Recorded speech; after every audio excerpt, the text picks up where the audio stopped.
नहीं उतरेगी। पहले जब चढ़ गई शीश पर नीचे नहीं उतरेगी। अरे अब हम पति के चरणों में प्रणाम करें, ये हमसे नहीं हो। पहले तो पति देव ने हमें सर पे चढ़ा लिया और अब आप कहती हो हम चरणों में उतरिया में। अब हम चरणों में नहीं बैठेंगे, पहले ही चरणों में बिठाया होता। तो गंगा जी का ये अभिमान देख करके पार्वती जी ने सोचा आखिर इनके अंदर इतना अभिमान क्यों, इतना अहंकार क्यों है कि ये थोड़ी देर के लिए भी नीचे आना नहीं चाहती। आखिर क्या विशेषता है इनके अंदर? गंगा जी तो धीरे धीरे विशेषता जानने लगी तो 2-4 दिन में विशेषता भी मालूम हो। गंगा जी में क्या विशेषता है ध्यान देना कि पाप ताप दीन तन से सिर गंगा हरत। ये विशेषता जो गंगा जी में स्नान करते हैं उनके शारीरिक पापों का विनाश करती है गंगा। पाप ताप दीनता तन से श्री गंगा हरत।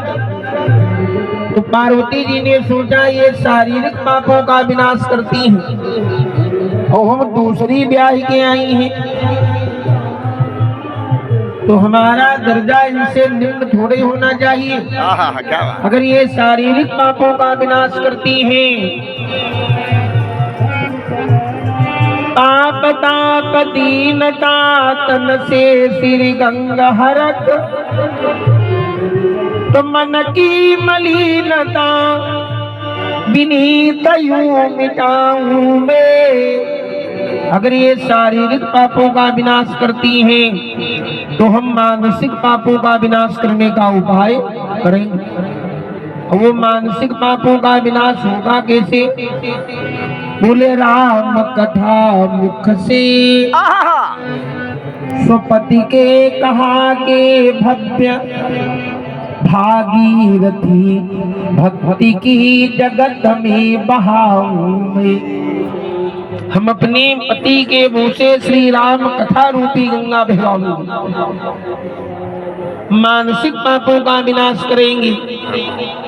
ऐसा सोच करके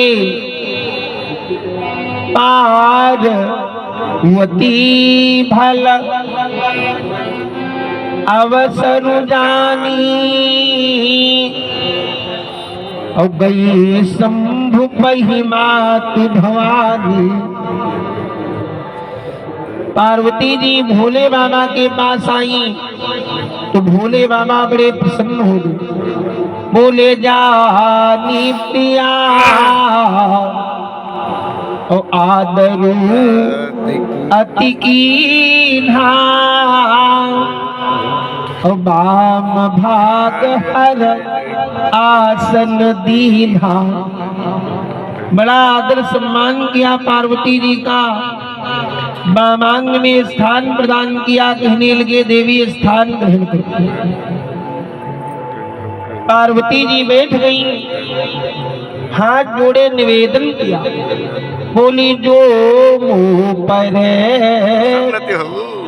प्रसन्न सुख राशि और जानिय मोहि सत्य निज दासी।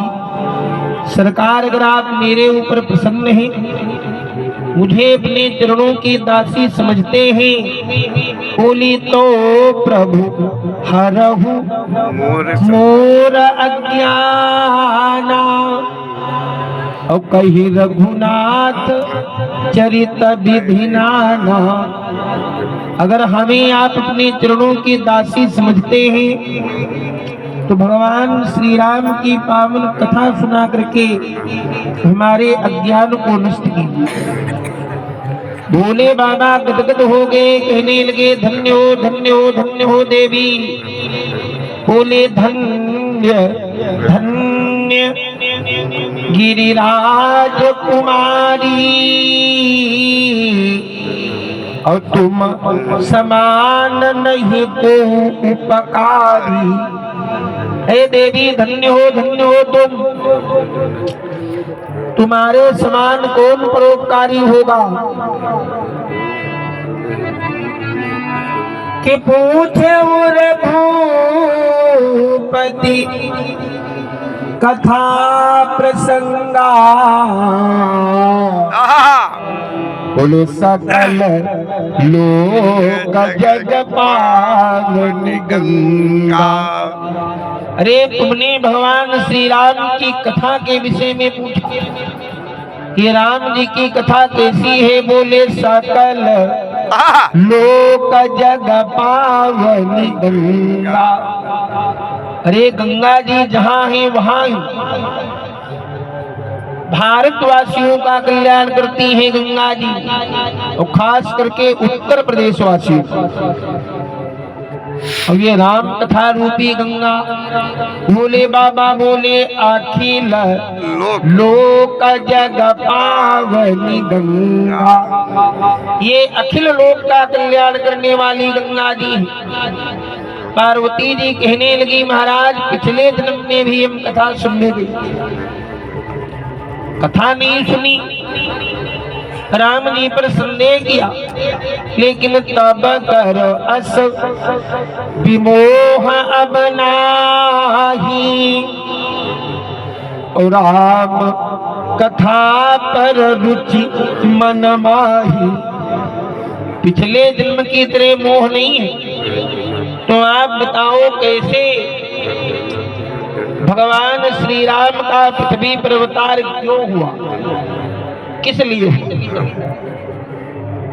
कैसे अवतार हुआ, अवतार लेकर के उन्होंने कैसे बाल लीलाएं की, किस तरह